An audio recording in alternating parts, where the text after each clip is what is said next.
ভাইরে, পর্তুগালের খেলা দেখে যতটা না আফসোস হচ্ছে তার চেয়েও বেশি কষ্ট হচ্ছে ক্রিস্টিয়ানো রোনালদোকে নিয়ে। একসময় এই পাগলা ঘোড়া পুরো মাঠ কাঁপিয়ে বেড়াতো, আর আজ সেই মানুষটাকেই মাঠের এক কোণে অসহায়ের মতো দাঁড়িয়ে থাকতে দেখা যায়। এক সময় মেসি নাকি রোনালদো কে সেরা, এই প্রশ্ন নিয়ে ঘন্টার পর ঘন্টা তর্ক চলত, অথচ আজ সেই মানুষটি সবার ট্রোলের শিকার। কেউ বলছে গোলপোস্ট ছোট ছিল বলে রোনালদো গোল করতে পারেনি, কেউ আবার বলছে যে ফুটবল দিয়ে খেলা হয়েছে সেটি রোনালদোর ছিল বলেই তাকে দলে নেওয়া হয়েছে। ভালোবাসার CR7 যেন আজ অনেকের কাছে শুধুই মজার খোরাক। বিশ্বকাপে DR কঙ্গোর বিপক্ষ ম্যাচে ক্রিস্টিয়ানো রোনালদো পুরো 90 মিনিট মাঠে ছিলেন, কিন্তু বলে স্পর্শ করেছেন মাত্র 26 বার। 3টি শট নিয়েছেন, একটিও লক্ষ্য ভেদ করতে পারেনি। তাই তাকে নিয়ে সমালোচনা, হাসাহাসি সবই চলছে। সত্যি বলতে রোনালদোর পারফরমেন্স দেখে আমার খারাপ লাগেনি, খারাপ লেগেছে তাকে দেখে। কারণ বহু বছর ধরে যাকে আমরা ফুটবল মাঠের সবচেয়ে দুর্ধর্ষ যোদ্ধা হিসেবে দেখে এসেছি, কাল তাকে ভীষণ একা, ভীষণ অসহায় মনে হচ্ছিল। একসময় বল যখন তার দিকে যেত, গ্যালারিতে বসে থাকা হাজার হাজার দর্শক নিঃশ্বাস বন্ধ করে অপেক্ষা করত। ডিফেন্ডাররা আতঙ্কে থাকত।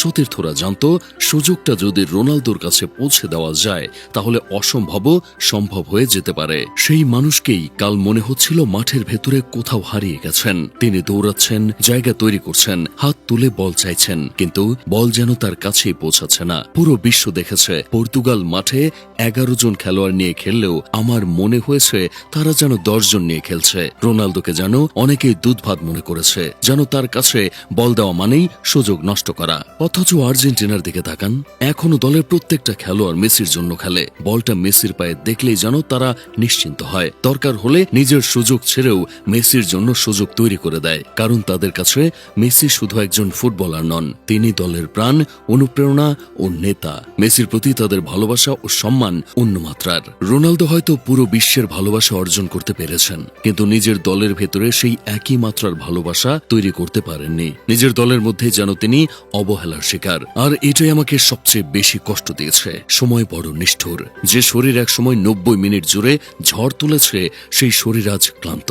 যে পা এক সময় ডিফেন্ডারদের পেছনে ফেলে বিদ্যুৎ গতিতে ছুটত, সেই পায়ের গতি আজ আর আগের মতো নেই। প্রকৃতির এই নিয়ম থেকে কেউ মুক্ত নয়, রোনালদো নন। ম্যাচ শেষে ক্যামেরা যখন রোনালদোর মুখের দিকে গেল, সেখানে কোনো রাগ ছিল না, কোনো নাটকীয়তা ছিল না, ছিল শুধু এক ধরনের নীরবতা। এমন এক নীরবতা যা হয়তো কেবল তার মতো কিংবদন্তিরাই অনুভব করতে পারেন। শত শত গোল, অসংখ্য ট্রফি, অগণিত রেকর্ড আর কোটি কোটি ভক্তের ভালোবাসার পরও সেই মুহূর্তে রোনালদোকে ভীষণ একা লাগছিল। ফুটবল খুব নিষ্ঠুর একটা খেলা। এখানে অতীতের গৌরবের জন্য কেউ জায়গা ছেড়ে দেয় না। এখানে প্রতিদিন নিজেকে প্রমাণ করতে হয়, আর রোনালদোর নিজেকে প্রমাণ করার সময় হয়তো শেষের পথে। আমি নিজেও মেসির অন্ধভক্ত।